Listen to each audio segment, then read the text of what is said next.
नमस्कार मंडळी. सहकारी महाराष्ट्रामध्ये तुम्हा सर्वांचं सहर्ष स्वागत. आज आपण ज्या व्यक्तीशी गप्पा मारणार आहोत त्यांचं नाव खरं तर मराठी माणसाला नवीन नाही आहे. घराघरात हे नाव पोचलं आहे ते घरांमुळेच. आपले आजचे पाहुणे आहेत डॉक्टर सुरेश हावरे. सुरेश हावरे यांनी बांधकाम व्यवसायाला सुरुवात केली, विकासाचे टॉवर्स उभे केले आणि अनेक हातांना रोजगारही उपलब्ध करून दिला. अणुशास्त्रज्ञ ते एक यशस्वी बांधकाम उद्योजक हा त्यांचा सगळा प्रवास खरोखर चकित करणारा आहे.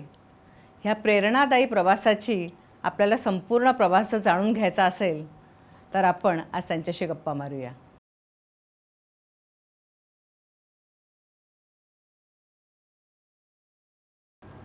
नमस्कार सर. नमस्कार. नमस्कार. एक अणुशास्त्रज्ञ म्हणून तुम्ही तुमच्या करिअरची सुरुवात केलीत आणि त्यानंतर व्यवसायाकडे वळलात. नुसते वळलाच नाहीत तर आज एक यशस्वी उद्योजक म्हणून तुम्ही तुमचा जम बसवला आहे. हे पूर्ण वेगळं वळण तुमच्या करिअरला कसं लागलं ते आम्हाला जाणून घ्यायला आवडेल. खरं तर म्हणजे तुमचा सुरुवातीपासूनचा प्रवास जाणून घ्यायला आवडेल. बरोबर. मॅडम, मी शेतकऱ्याचा मुलगा आहे. वडील शेतकरी होते. मी स्वतः शेती केलेली आहे. एक छोट्या गावातून मी आलेलो आहे. अमरावती जिल्ह्यातलं पथरोट नावाचं गाव आहे. आणि शाळा शिकता शिकता शेती करता करता मग तिथून पुढे शिक्षण सुरू झालं. अनेकांना काय वाटतं म्हणजे परसेप्शन अँड रिॲलिटी याच्यामध्ये बरेचदा गल्लत होते लोकांची. हावरे ज्यांना परिचित नाही आहेत त्यांना असं वाटतं की हावरे म्हणजे जन्मजात श्रीमंत, हे चांदीचा चमचा तोंडात घेऊनच जन्माला आलेत. तर अशी काही परिस्थिती नाही आहे. म्हणजे माझ्या मुलाला, तो लहान होता 5-6 वर्षाचा, तेव्हा मी त्याला एक हकीकत सांगितली की अरे मी 7व्या वर्गात गेलो तेव्हा पहिल्यांदा मी चप्पल पायात घातली. तर आता त्याने कधी हे अनुभवलेलं नाही, त्याने पाहिलेलं नाही. तर तो तात्काळ मला काय म्हणाला की अच्छा, म्हणजे तोपर्यंत तुम्ही बूट घालत असले पाहिजेत. कल्पनाच नाही असं काही असू शकतं वास्तव. बरोबर. तर म्हणजे ही रिॲलिटी आहे.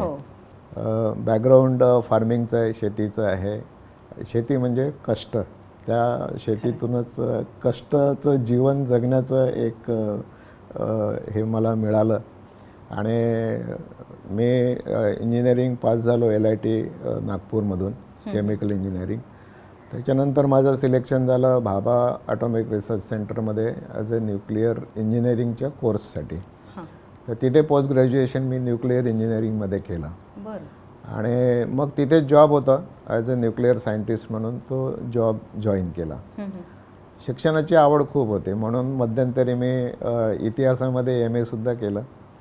आणि उद्योगात आल्यानंतर नॅनो हाऊसिंग या विषयात मुंबई विद्यापीठातून PhD केलं. तर न्यूक्लिअर सायंटिस्ट असताना माझे 37 शोधनिबंध नॅशनल आणि इंटरनॅशनल जर्नल्समध्ये प्रकाशित झालेले आहेत. ज्याला अणुशास्त्राची काशी म्हणतात, म्हणजे व्हिएन्ना, तिथे इंटरनॅशनल ॲटॉमिक एनर्जी एजन्सीचं हेडक्वार्टर आहे. तिथे मला इंडियन न्यूक्लिअर सायंटिस्टच्या डेलिगेशनचं नेतृत्व करण्याची सुद्धा संधी मिळाली. आणि जगभरातलं अणुशास्त्राबद्दलचं एक जे लेटेस्ट अपडेट आहे तो मला अनुभवता आला. आणि माझं कामही असंच होतं तिथे असताना की सगळ्या न्यूक्लिअर पॉवर प्लॅन्टशी माझा संबंध होता, येणं जाणं होतं. आणि रिसर्चमध्ये 2 प्रकार असतात, एक थेरॉटिकल रिसर्च आणि एक प्रॅक्टिकल रिसर्च. तर माझा जो रिसर्च होता तो प्रॅक्टिकल होता. म्हणजे रिअल प्रॉब्लेम्स न्यूक्लिअर पॉवर प्लॅन्टला येणारे ते प्रॉब्लेम्स रेफर केले जात होते रिसर्चसाठी आणि त्याच्यावर सोल्युशन काढायचं. म्हणजे मला सांगायला आवडेल, माझं पहिलं काम होतं न्यूक्लिअर सबमरीनवरती. आणि ते मी केलं 1978 to 84, 6 वर्ष मी काम केलं.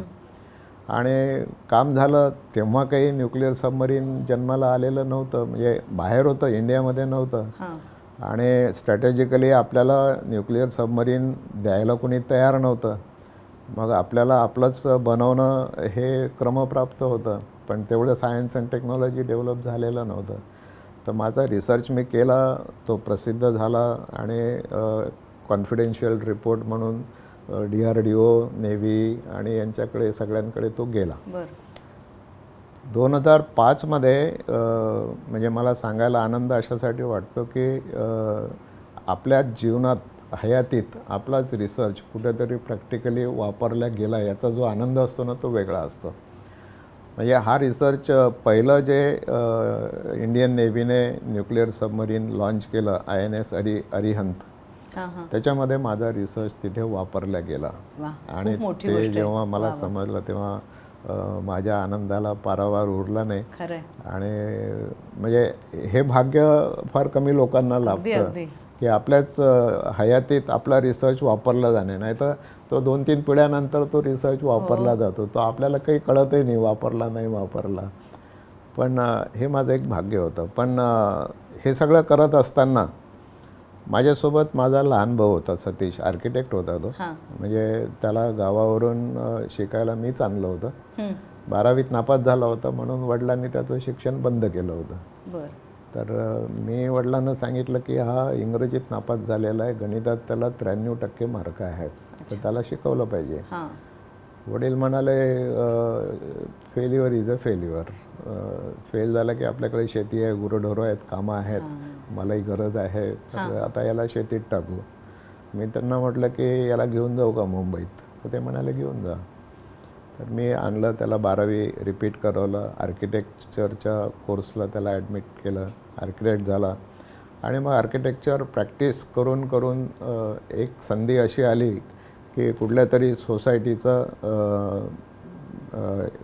डेव्हलपमेंटचं काम करण्याची संधी मिळाली. मी एक नवीन प्रोजेक्ट मिळाला ॲज अ बिल्डर म्हणून. खारघरमध्ये तेव्हा बरीच कामं सुरू झालेली होती नवी मुंबईमध्ये. आणि ते पहिलं काम घेतलं, ते पूर्ण झालं. मग दुसरं, तिसरं असे करता करता म्हणजे एक 50-एक प्रोजेक्ट पूर्ण झाले होते. पण एका दिवशी दुर्दैवाने त्याचा मोटर ॲक्सिडेंटमध्ये निधन झालं. आणि तेव्हा कमिटमेंट बरीच वाढली होती. आणि धंद्यात कसं असतं की कमिटमेंट फुलफिल जर तुमची नाही झाली तर तो जो फेल्युअर येतो तो फॅमिली फेल्युअर येतो. मग तुमच्या फॅमिलीमधला कोणी माणूस तिथे धंद्यामध्ये उभा राहू शकत नाही, पब्लिकमध्ये उभा राहू शकत नाही. एक फेल्युअरचा स्टॅम्प तुमच्या पूर्ण फॅमिलीला लागतो. आणि to save that family pride मी व्हॉलंटरी रिटायरमेंट घेतली आणि पूर्ण वेळ मग उद्योगात मी आलो. आणि 2005 पासून तर आजपर्यंत म्हणजे अनेक प्रोजेक्ट लॉन्च केले. जवळपास 160 छोटे मोठे असे आमचे प्रोजेक्ट झाले. 45,000 घरं आम्ही बांधली. घरं बांधतानाच एक सामाजिक बांधिलकीसुद्धा ठेवली की इकॉनॉमिक पिरॅमिड जो आहे त्याच्या बॉटम ऑफ द पिरॅमिडला आम्ही सर्व्हिस दिली. लक्झरी हाऊसिंगमध्ये आम्ही फार नाही गेलो, अफोर्डेबल हाऊसिंगमध्ये आम्ही राहिलो. म्हणजे BSTचे कंडक्टर, ड्रायव्हर 5,500 लोकांना आम्ही घरं दिली. अरे वा. पोलीस कर्मचारी, हे 3,500 पोलीस कर्मचाऱ्यांना घरं दिली.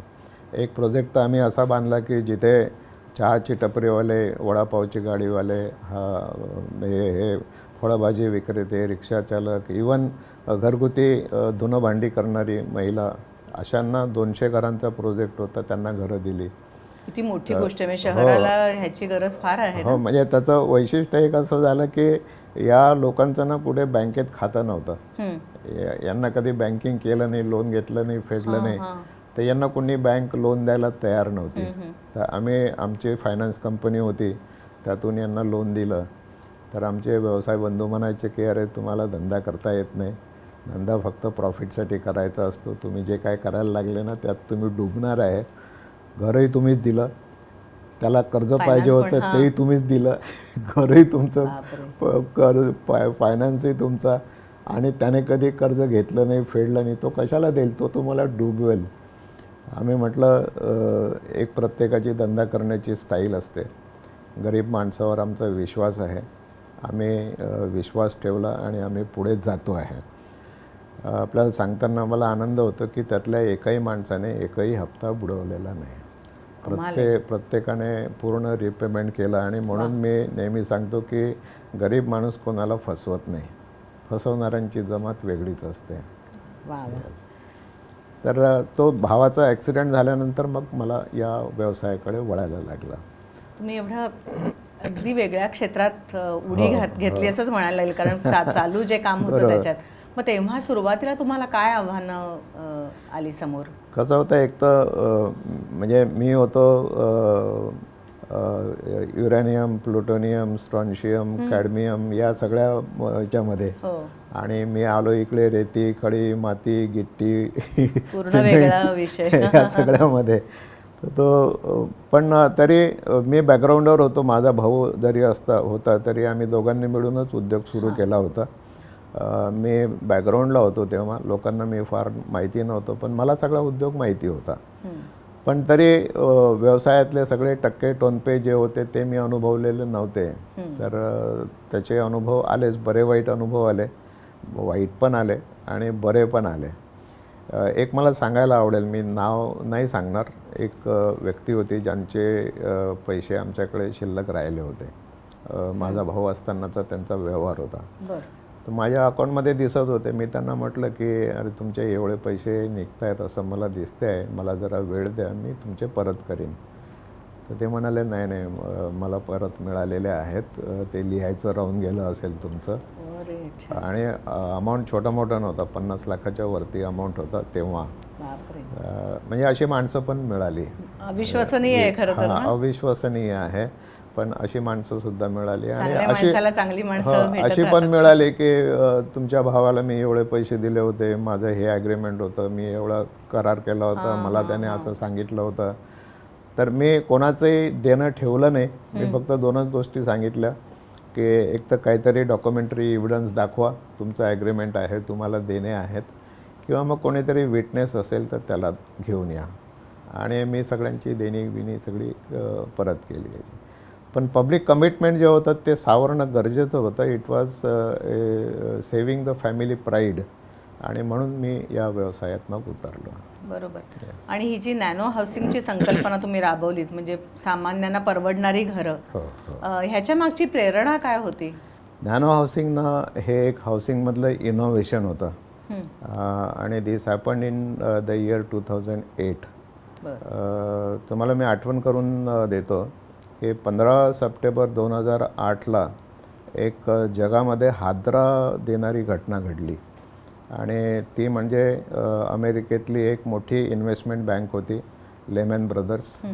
तिचं फेल्युअर, म्हणजे ती अवसायानात गेली, ती फेल झाली. आणि ती इतकी मोठी बँक होती की त्याचा संबंध इतक्या बँकांशी होते की जगभर त्याच्यामुळे हादरे गेले. आणि जगभरात रिसेशन आलं त्याच्यामुळे मोठं. भारतातही आलं. म्हणजे बिल्डिंग इंडस्ट्रीमध्ये सुद्धा रिसेशन आलं. मग या रिसेशनमध्ये झालं काय की घरांना कोणी ग्राहक नाही. लोकांनी आपापले ऑफिसेस बंद केले. कर्मचाऱ्यांना सांगितलं तुम्ही आता घरी जा. लोक म्हणाले की या अशा मंदीच्या काळात धंदा करणं म्हणजे नुकसान कमावण्यासारखं आहे, त्याच्यापेक्षा धंदा न केलेला बरा. आणि माझं बेंट ऑफ सायंटिफिक माइंड असल्यामुळे मी असा विचार करत होतो की रिसेशन हे धंद्यामधलं नेहमीचं आहे. हे धंद्यामध्ये रिसेशन येत नाही असं नाही, दर 8-10 वर्षाला रिसेशन येतं. तर रिसेशनवर काहीतरी सोल्युशन असलं पाहिजे. आणि मी जेव्हा रिसर्च केला तेव्हा मला असं लक्षात आलं की जेव्हा केव्हा हा फेज येतो रिसेशनचा, म्हणजे 4 फेजेसमधून कोणताही उद्योग जातो. पहिला त्याचा इंट्रोडक्शन फेज असतो. मार्केटमध्ये प्रॉडक्ट येतं, नवीन असतं, लोक उत्सुकतेने घेतात. सेकंड त्याचा ग्रोथ फेज येतो. आणि मग तो प्रॉडक्ट चालतो, लोक आणखी खरेदी करतात. आणि मग काही काळानंतर कॉम्पिटिटर पण उतरतात, तसेच प्रॉडक्ट मार्केटमध्ये येतात. मग स्टॅबिलायझेशन फेज येतो की लोक दुसऱ्या प्रॉडक्टकडे वळतात, याच्याकडे कमी होतात. आणि या प्रॉडक्ट या स्टॅबिलायझेशन फेजनंतर चौथा फेज जो येतो तो रिसेशनचा फेज येतो. आणि हा रिसेशनचा फेज म्हणजे डिक्लायनिंग फेज, हा जर घालवायचा असेल तर प्रॉडक्टमध्ये इनोव्हेशन तुम्हाला करावंच लागतं. प्रॉडक्ट असेल, प्रोसेस असेल, बिझनेस असेल. म्हणजे तुम्ही लक्षात घ्या, लाईफबॉय म्हणजे माझ्या लहानपणापासून मी लाईफबॉय पाहतो, पण तेव्हा जो लाईफबॉय होता, आता जो लाईफबॉय आहे त्याच्यामध्ये खूप फरक आहे. त्यांनी साईज बदलला, रंग बदलले, त्याचा सुवास बदलला, पॅकिंग बदललं, प्रेझेंटेशन बदललं. बरोबर. तंदुरुस्तीचा राहिला नाही हां, बरोबर. तर हे प्रोडक्ट इनोव्हेशन्स आहेत. बरोबर आहे. म्हणजे तो डिक्लाइन फेज जो आहे, रिसेशनचा फेज जो आहे, तो घालवायचा असेल तर पुन्हा नव्याने इंट्रोडक्शन करायला लागतं, तो नवीनीकरण करून. हां. तर nano housing was a innovation in housing industry. म्हणजे मी काय केलं, नॅनो हाऊसिंगचा कन्सेप्ट एक इव्हॉल्व केला आणि त्याच्यात 23 पॅरामीटर्स होते. 2 मुख्य कामं होते. एक म्हणजे घराचा साईज 25% मी कमी केला. हां. आता घरात अनेक कोने कोपरे असतात, जे वेस्टेज असतं ते काढून टाकले, कारण कस्टमर हा प्रत्येक स्क्वेअर इंचची प्राईस भरतो आहे. हो ना. आणि मग तुम्ही वेस्टेज जर असेल घरातला, अनयुज्ड कोपरा असेल, तर Y he should spend for that. तर ऑप्टिमायझेशन केलं, म्हणजे पॅसेजेसमध्ये उगाच जागा जाते, हे काढून टाकले आणि ऑप्टिमाइज करून घराचा साईज 25% कमी केला.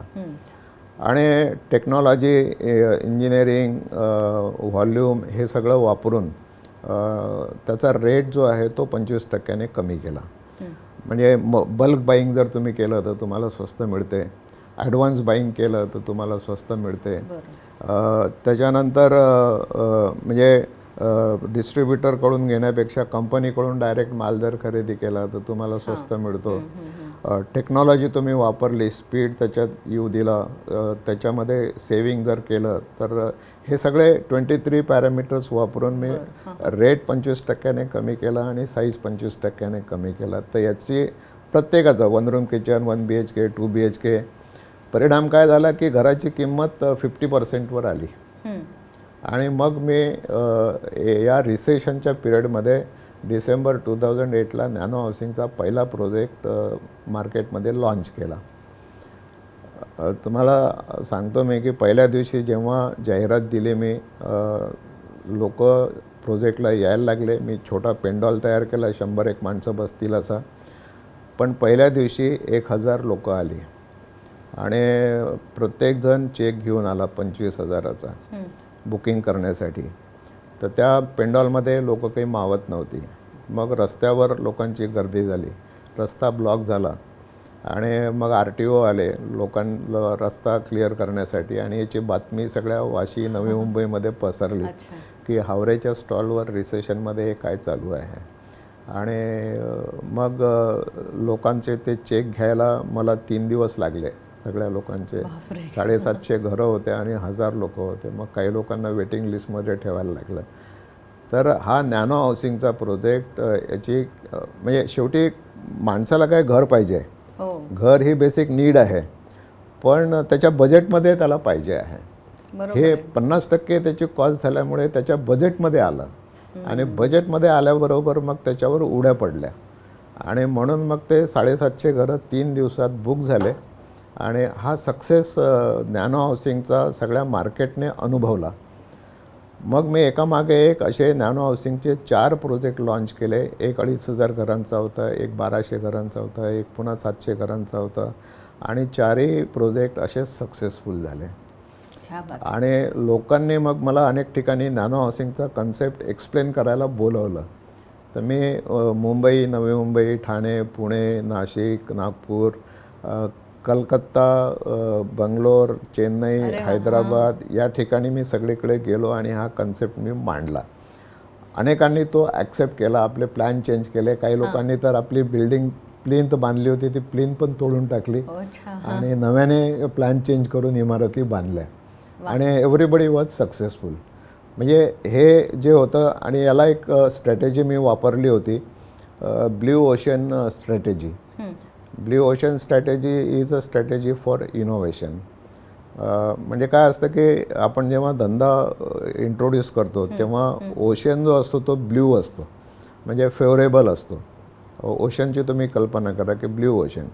मग जेव्हा प्रॉडक्ट तुमचा जुना होतो, मार्केटमध्ये कॉम्पिटिशन येते, ब्लडी कॉम्पिटिशन होते, तर तो समुद्र तो ब्लडी होतो, रेड होतो. आणि मग तुमच्या प्रॉडक्टला रिसेशन येते, डिमांड कमी होते. मग what is the solution? Solution is you should create again another blue ocean. That is the blue ocean strategy.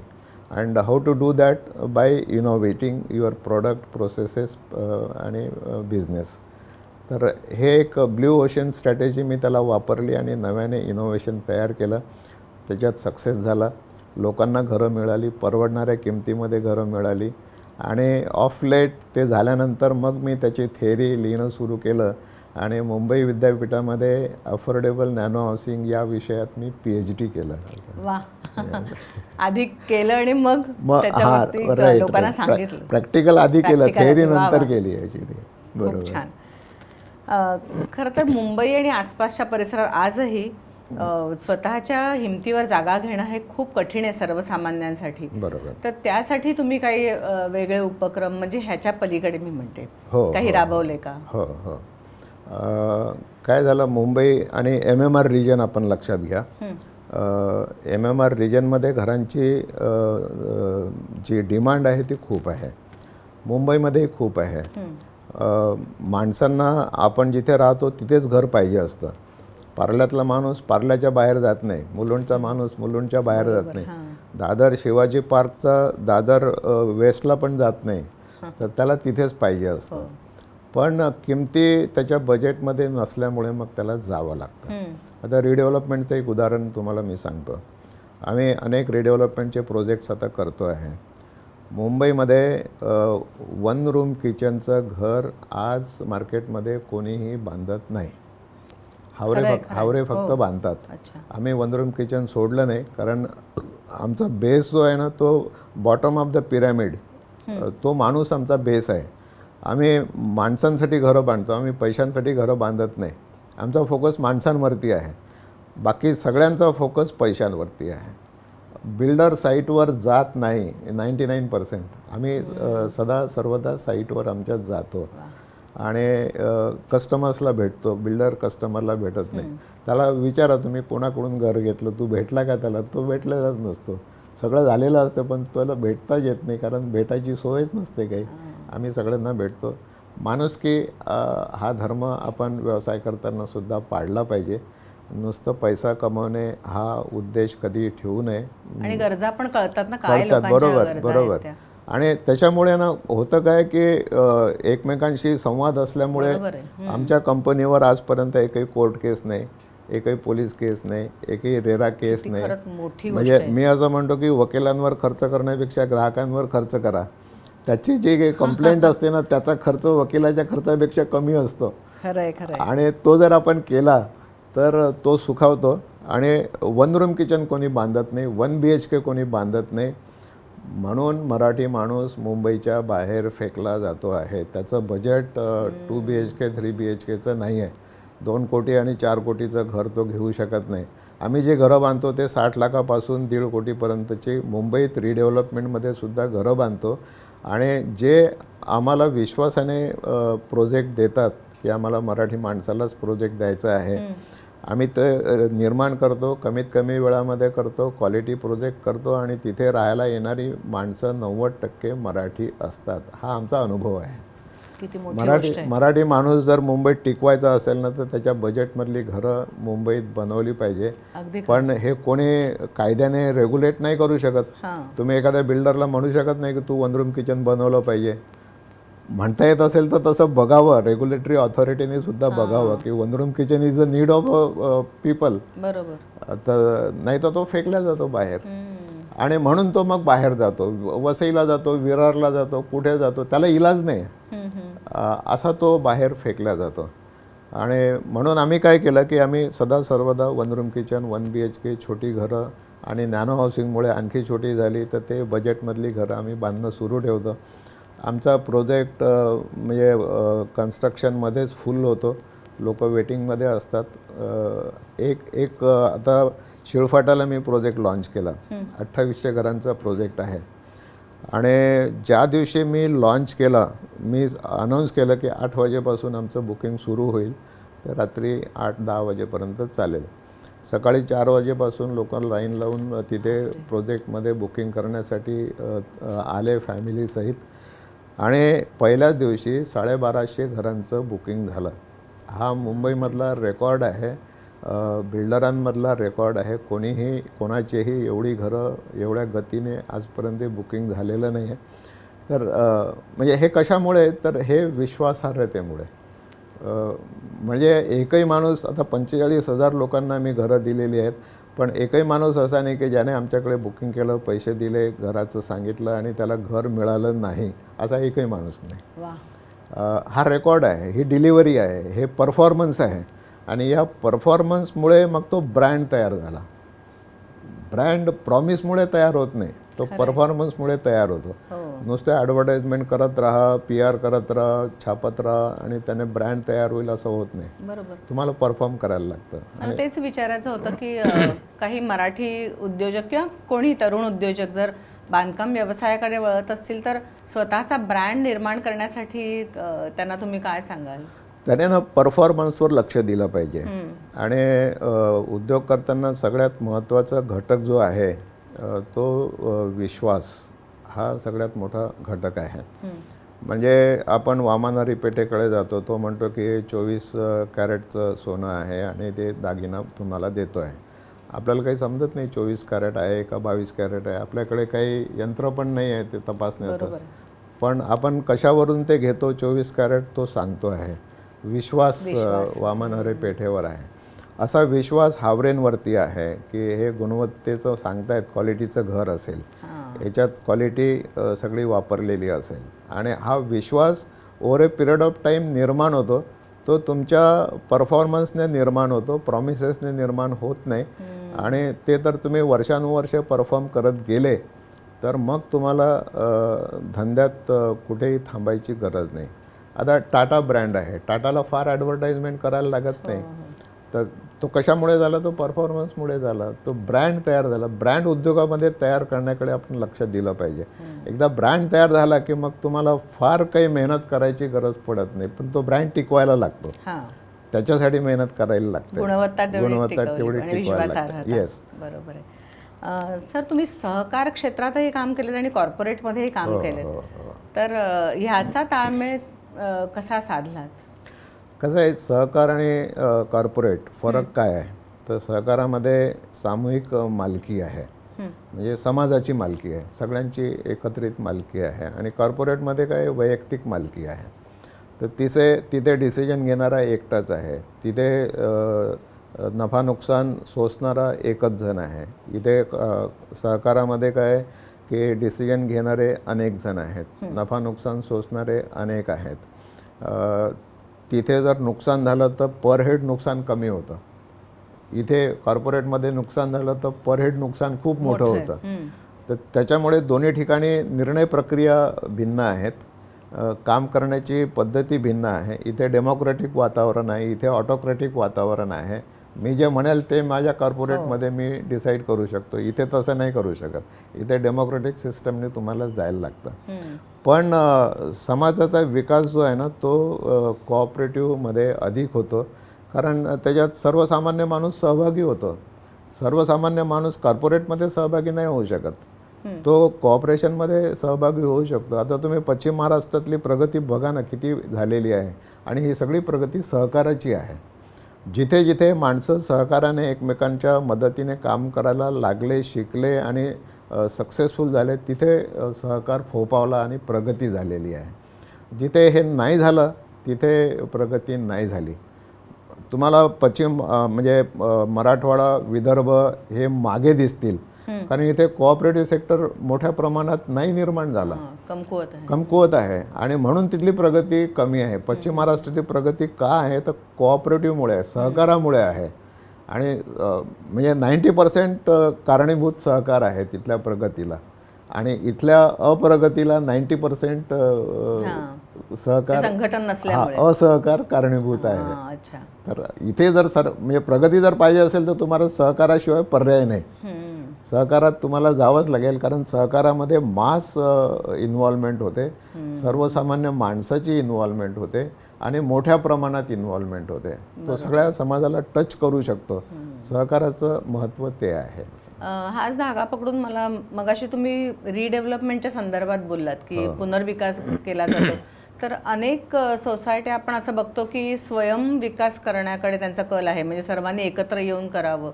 तर ह्या बाबतीत तुमचं काय मत आहे? म्हणजे ह्याची काय आव्हानं असतात किंवा हे होऊ शकतं का? होऊ शकतं आहे. प्रवीण दरेकर साहेबांनी हे प्रयोग राबवले, सक्सेसफुली राबवले, त्यांनी सक्सेस करून दाखवले, लोकांना त्याच्यात फायदा झालेला आहे. डेफिनेटलीच आहे. म्हणजे कोणी बिल्डर येऊन बांधून देत असेल तर तो त्याचा फायदा घेऊन जाणार आहे, पण स्वयं पुनर्विकास जर केला तर तो फायदासुद्धा सोसायटीलाच मिळणार आहे. म्हणजे घरं मोठी मिळतील, फॅसिलिटीज अधिक मिळतील, कमी किमतीमध्ये होतील, असे सगळे फायदे सोसायटीला होऊ शकतात. आणखी यांनी जर व्यापारी दृष्टिकोन ठेवला तर काही घरं जर विकले तर सोसायटीला आणखी इन्कम पण होऊ शकतं.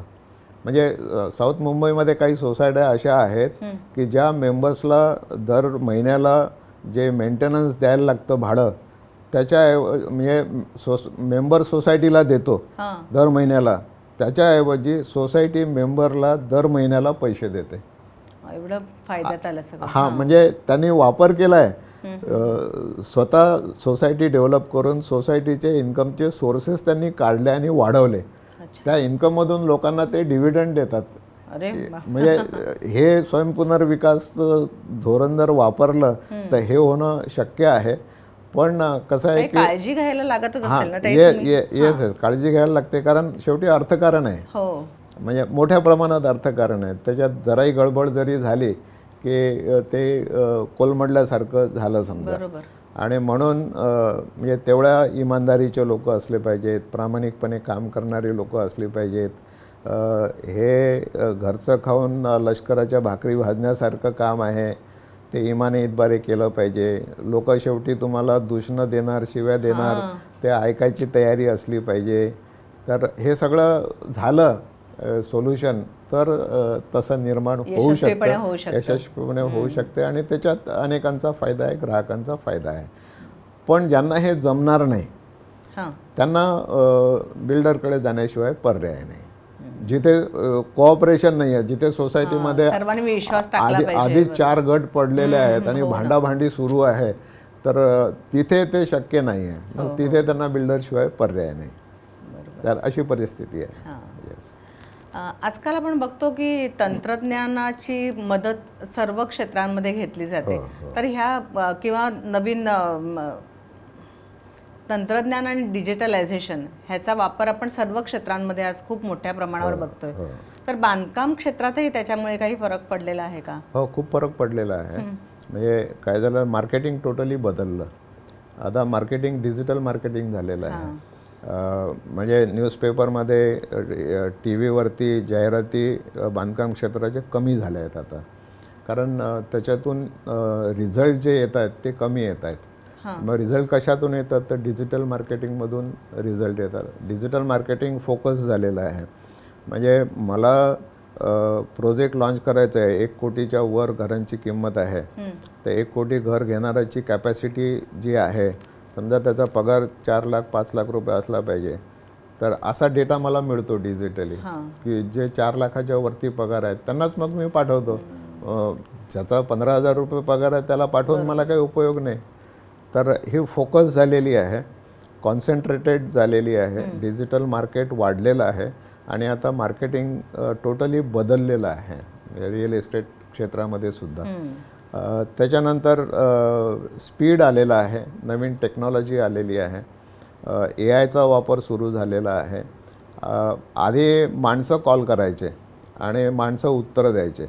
आता AI कॉल करतं, AI उत्तरं देतं. उत्तरं ठरलेली असतात.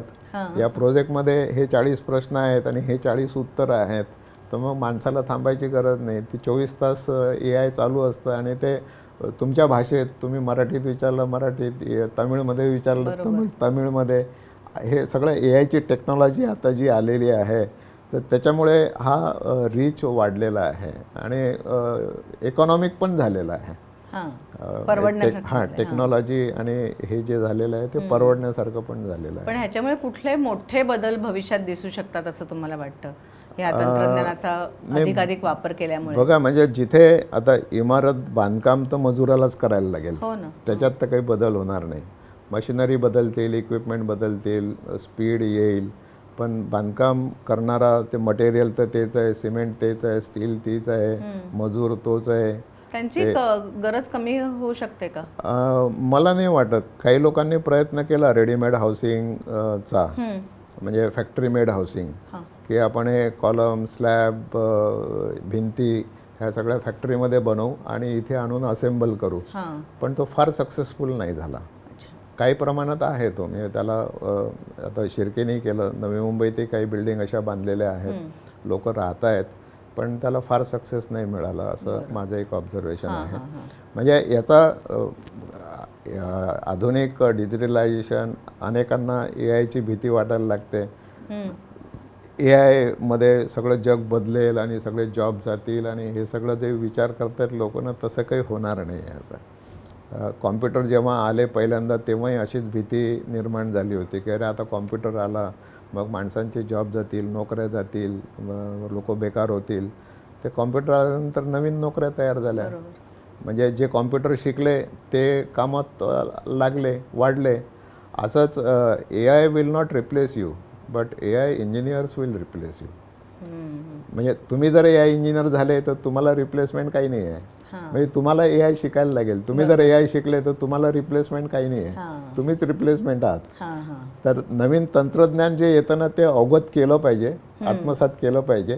त्याच्यातून आपण मोठे होत जातो, आपण प्रगत होत जातो, पण तंत्रज्ञानाची भीती राहत नाही याची. बरोबर. मगासपासून आपण बोलणं ऐकतोय, तुमच्या बोलण्यात खूप छान ओघ आहे आणि एक खूप सोप्या शब्दात मार्गदर्शन करण्याची ताकद आहे तुमच्या शब्दात. आणि अर्थात लेखक म्हणून सुद्धा तुम्ही मराठी वाचकांना परिचित आहात. तर वाचन आणि लेखनासाठी तुम्ही वेळ कसा काढता आणि त्याचं तुमच्या आयुष्यातलं महत्त्व काय आहे, सांगवाल का? असं आहे ना, वेळेचं असं आहे की जे तुम्हाला आवडतं त्याच्यासाठी तुम्ही वेळ काढता. तुम्हाला कुठे जेवायला जायला आवडतं तर मग तुम्ही हॉटेलमध्ये जाता, वेळ काढता. कुठे सिनेमा पाहायला, नाटक पाहायला, ते तुम्हाला आवडतं म्हणून तुम्ही वेळ काढता. जे आवडतं त्याच्यासाठी तुम्ही वेळ काढता. वेळ तर प्रत्येकाला तेवढाच मर्यादित 24 तासाचा आहे, पण जिथे आवड आहे तिथे निवड आहे, म्हणजे तिथे होतं. आणि कामं करण्याचंही असंच आहे की मी जेव्हा शिर्डी संस्थानला चेअरमन म्हणून जॉईन झालो तर पत्रकारांनी मला पहिला प्रश्न विचारला की सर तुम्ही इतके बिझी आहे, तुम्ही मंदिरासाठी वेळ कसा देणार, कसं काम करणार? मी म्हटलं असं आहे की जो 10 कामं करतो तो 11वं कामसुद्धा करू शकतो, आणि जो काहीच करत नाही तो काहीच करू शकत नाही. एकदम रिकामा आहे तो काही करू शकत नाही. तर कामाबद्दलची आणि आवडीबद्दलची गोष्ट आहे. पण मला असं वाटतं की आणि माझ्या रोजच्या जीवनामध्ये सुद्धा मी रोज काहीतरी वाचतो आणि रोज काहीतरी लिहितो. आणि पुस्तकं मी विकत घेतो. ऑन ॲन ॲव्हरेज रोज एक पुस्तक मी विकत घेतो. माझ्याकडे 5,000 पुस्तकं माझ्याकडे आहेत. आणि म्हणजे सगळी from this cover to that cover असे मी वाचली आहेत असं नाही, पण पुस्तकातून खूप काही शिकायला मिळतं. आणि अनुभव असा आहे की 10 पुस्तकं तुम्ही वाचली की एक पुस्तक त्यातलं खूप चांगलं असतं, पण ते एक चांगलं पुस्तक निवडण्यासाठी तुम्हाला 10 पुस्तकं वाचावीच लागतात. आणि ते एक पुस्तक तुम्हाला खूप काही शिकवून जातं. मग ते तुमचं एक फेवरेट बुक होतं. असे माझे एक शेकडो फेवरेट पुस्तकं आहेत जे मी वाचले, ज्याच्यातून प्रगल्भता आली, ज्याच्यातून एक मानसिक म्हणजे त्याला बैठक म्हणता येईल अशी निर्माण झाली. तर मला असं वाटतं की पुस्तकं वाचली पाहिजेत आणि पुस्तकं लिहिली पण पाहिजेत. लिहिली अशासाठी पाहिजेत की books are eternal, you are not eternal. तुमच्या गेल्यानंतरही तुमची पुस्तकं राहतील, तुम्ही नाही राहणार. सेकंड, मी एक पुस्तक लिहिलं, उद्योग तुमचा पैसा दुसऱ्याचा, आणि ते महाराष्ट्रात कानाकोपऱ्यात गेलं. त्याच्यात मी माझा मोबाईल नंबर दिला की मला तुम्ही SMS किंवा व्हॉट्सअपवर मेसेज पाठवा. मला रोज 2-3 मेसेज त्याच्यात येतात. ते पुस्तक अंबेजोगाईवरून मेसेज येतो, गडचिरोलीवरून मेसेज येतो, दापोलीतून मेसेज येतो. आता मी एवढ्या ठिकाणी नाही जाऊ शकत, पण पुस्तक जातं. पुस्तकाचा रीच तुमच्यापेक्षा मोठा आहे. तुम्ही नाही पोचू शकत, पुस्तकं पोचू शकतात. बरोबर. आणि पुस्तकं इज अ डॉक्युमेंटेशन, आणि डॉक्युमेंटेशन करायची सवय असली पाहिजे. मी जेव्हा भाभा ॲटॉमिक रिसर्च सेंटरमध्ये होतो तेव्हा डॉक्युमेंटेशनबद्दल बरंच काही सांगितलं जायचं की अनलेस यू डॉक्युमेंट तुमचं काम तोपर्यंत त्या कामाला काही व्हॅल्यू राहत नाही. ते काम झालं की नाही झालं त्याची म्हणजे ते जिवंत पण राहत नाही अनलेस यू डॉक्युमेंट इट. बरोबर. म्हणजे तुमच्या नंतरही कोणी आला तरी ते तो वाचेल. जर्नलमध्ये गेलं तर आणखी तिसऱ्या ठिकाणची लोक वाचतील. त्यामुळे तेच ते लोकांना करावं लागणार नाही. डॉक्युमेंटेशनचं इम्पॉर्टन्स त्याच्यात आहे. छान. तुमच्या परिघाबाहेरच्या कितीतरी मुलांना तुम्ही तरुणांना उद्योजकतेचं एक बाळकडूच दिलं असं म्हणायला लागेल. हे पुस्तक मी जेव्हा लिहिलं ना तर एक मला अँकर भेटला, किरण खोत त्याचं नाव. अँकरिंग करताना एका कार्यक्रमाला गेलो आणि त्याने सांगितलं की सरांचं मी पहिलं पुस्तक वाचलं, घेतल्याबरोबर झपाटल्यासारखं वाचलं, परळपासून तर कल्याणपर्यंत वाचून काढलं आणि मी चांगला LNTमध्ये जॉब करत होतो. ते पुस्तक वाचल्यावर दुसऱ्या दिवशी मी माझ्या पदाचा राजीनामा दिला आणि उद्योग सुरू केला. म्हणजे पुस्तक वाचून तो उद्योजक झाला. किती प्रभावित झाला असेल.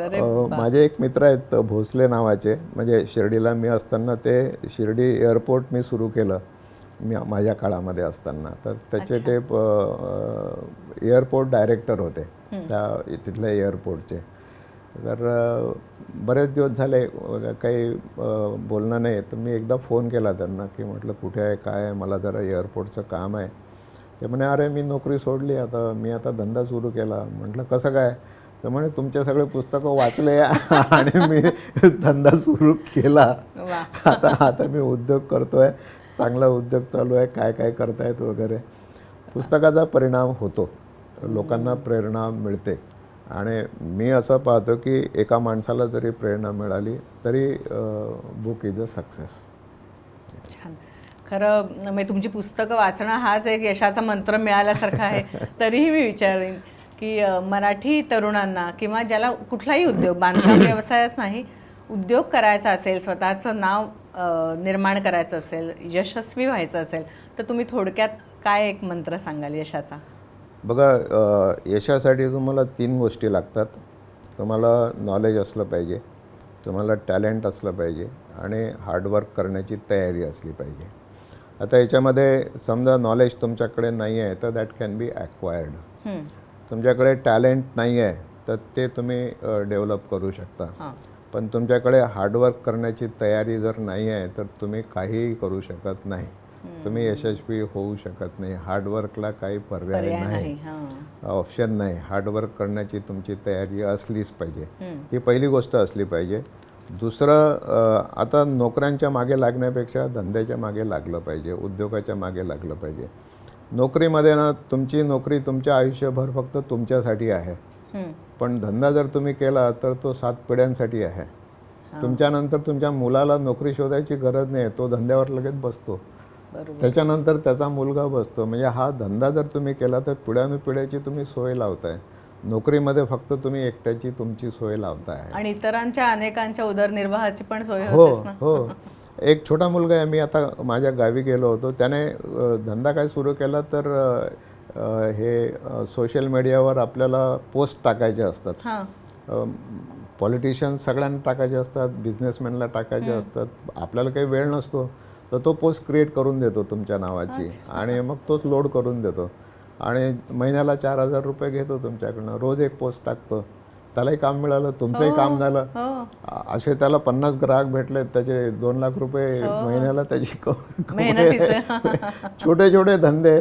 पण आणि त्याच्यात मी त्याला विचारलं आणखी काय करतो, तर लोकांना होर्डिंग लावायचे असतात, पोस्टर्स लावायचे असतात. मग मी काही मुलांची टीम तयार केली. आता 16 मुलांना मी रोजगार दिलेला आहे. मग मी डिझाईन तयार करून दिलं की तो छापणारा छापतो, हा लावणारा लावतो. आणि असं सगळं म्हणजे हे छोटे छोटे उद्योग आहेत. हा, बरोबर. म्हणजे तुम्ही अनेकांना नोकऱ्या देणारे होऊ शकता, अनेकांच्या घराच्या चुली तुम्ही पेटवण्यासाठी मदत करू शकता. तर तुम्ही उद्योजक झालं पाहिजे. आणि उद्योजकांना देशाची संपत्ती निर्माण करणारा माणूस आहे. देशाची संपत्ती निर्माण कशी होते, GDP कसा वाढतो. माझी इकॉनॉमी, इंडियाची इकॉनॉमी 4th रँकला जगामध्ये गेली म्हणजे काय झालं तर उद्योजकांनी अधिक उद्योग केला, अधिक पैसा कमावला, अधिक GDP वाढवला आणि म्हणून माझी इकॉनॉमी वाढली. अमेरिका मोठी का आहे? कारण तिथे उद्योग करणारे लोक खूप आहेत आणि संपत्ती निर्माण करणारी संख्या मोठी आहे. संपत्ती निर्माण केली पाहिजे आणि म्हणून देश मोठा झाला पाहिजे, त्याच्यासाठी उद्योग केला पाहिजे. अशा अनेक कारणं उद्योगासाठी आहेत, पण उद्योगाशिवाय आता पुढच्या पिढीला पर्याय नाही, असं माझं ठाम मत आहे. खरंच छान सर. इतका वेळ तुम्ही इतकं सुंदर मार्गदर्शन केलं. माझी खात्री आहे की जे जे ऐकतील त्यांना एक वेगळा विचार करण्याची नक्कीच ह्याच्यातनं प्रेरणा मिळेल. बरोबर. मी ना एकदा इंडियन इन्स्टिट्यूट ऑफ मॅनेजमेंट रायपूरला मला भाषणाला बोलवलं आणि मला विषय दिला की पैशाशिवाय उद्योग करता येतो का? तर मी म्हटलं हो. आणि मग मी विषय मांडला तिथे, डुईंग बिझनेस विदाऊट युअर मनी. आणि एक 45 मिनिटाचं विथ केस स्टडीज असं प्रेझेंटेशन दिलं. IIMचे MBAचे 400 विद्यार्थी होते आणि सुरू करायच्या आधी मी पहिल्यांदा प्रश्न विचारला सगळ्यांना की तुमच्यापैकी किती जणांना उद्योजक व्हायचं आहे असं वाटतंय? तर 25 जणांनी हात वर केले. आणि मग मी पाऊण तासाचं प्रेझेंटेशन केलं, पाऊण तास क्वेश्चन आन्सर झाले आणि सगळं झाल्यानंतर समारोपाच्या वेळेला मी पुन्हा विचारलं की आता तुमच्यापैकी किती लोकांना उद्योजक व्हावं असं वाटतं? तर 85 लोकांनी हात वर केले. म्हणजे 60 लोकांना त्याच्यातून काही ना काही प्रेरणा मिळाली. म्हणजे मी पुढे जिथे जातो एका माणसाला जरी स्पार्क मिळाला असेल ना, तो आय एम सक्सेसफुल. पण इतक्या मोठ्या प्रमाणात आणि याची आता गरज आहे. मराठी माणसाने ना नाटक, सिनेमा, संगीत याच्या मागे खूप लागला आहे. म्हणजे ते काही गैर नाही आहे, लागलं पाहिजे, पण आता ते खूप झालं. आता उद्योगाच्या मागे लागण्याची गरज आहे. मी लोकसत्ता, महाराष्ट्र टाइम्स यांना सगळ्यांना भेटलो आणि सांगितलं की तुमच्या इकडे सगळे सदर असतात, तुम्ही कल्चर क्लब काढता, उद्योग क्लब का नाही काढत? तो उद्योजकाला जरा प्रेरणा द्या ना, मोटिवेट करा ना. म्हणजे तुम्ही सगळ्यांना कलाकारांना मांडता, छोटा मोठा कला करतो, काही कला सादर करतो आणि त्याच्यासाठी तुम्ही प्रोजेक्ट करण्याचे कार्यक्रम करतात. ते समाज काय घेतो की तेच घेतो आणि मग त्याच्यात मागे लागतो. तुम्ही उद्योजकाला प्रेझेंट करा ना. मी आता तुम्ही टी व्हीच्या न्यूज जर पाहिल्या तर उद्योगाची न्यूज असते का टी व्हीमध्ये? उद्योगाची न्यूजच नाही. न्यूज कशाची असते? फक्त पॉलिटिक्सची न्यूज असते, राजकारणाची. त्याच्याशिवाय दुसरी न्यूज नसते. मी जपानला गेलो, मुद्दाम गेल्यानंतर टी व्ही लावला, सकाळी लावला, दुपारी लावला, संध्याकाळी लावला. तिथे राजकारणाची एकही न्यूज त्याच्यावर नाही. सगळ्या उद्योगाच्या न्यूज होत्या. म्हणजे तुम्हाला देश पुढे कसे जातात हे तुमच्या टी व्हीवरून कळतं, हे तुमच्या न्यूजपेपरवरून कळतं, हे तुमच्या सामाजिक कार्यक्रमांमधून कळतं. जपान पुढे का आहे? कारण उद्योगावर त्यांचं लक्ष आहे. किती उद्योगधंदे आहेत आणि किती प्रगत जपान आहे. बेरोजगारी शून्य आहे, चोरीमाऱ्या शून्य आहेत. एका माणसाला कोणाला रोजगार नाही अशी परिस्थिती नाही आहे. GDP चांगला आहे. तर हे झालं पाहिजे, उद्योगाचं वातावरण निर्माण झालं पाहिजे. धन्यवाद सर. तुम्ही खरंच खूप वेगळे आणि खूप महत्त्वाचे विचार इकडे मांडलेत. अनेक उद्योग मंच उभे राहिले पाहिजेत, अनेक उद्योजक निर्माण व्हायला पाहिजेत. बरोबर. असंच भविष्यात घडेल, आपण अशी आशा करूया. जरूर. इथे तुम्ही आलात, तुमचा वेळ दिलात, त्याबद्दल मनपूर्वक आभार. धन्यवाद. नमस्कार. सहकारी महाराष्ट्र हे मासिक नव्या रूपात, नव्या ढंगात, नव्याने येते आहे. ते अवश्य वाचा आणि सहकारी महाराष्ट्र या यूट्यूब चॅनलला जरूर सबस्क्राईब करा, शेअर करा आणि लाईक करा. धन्यवाद.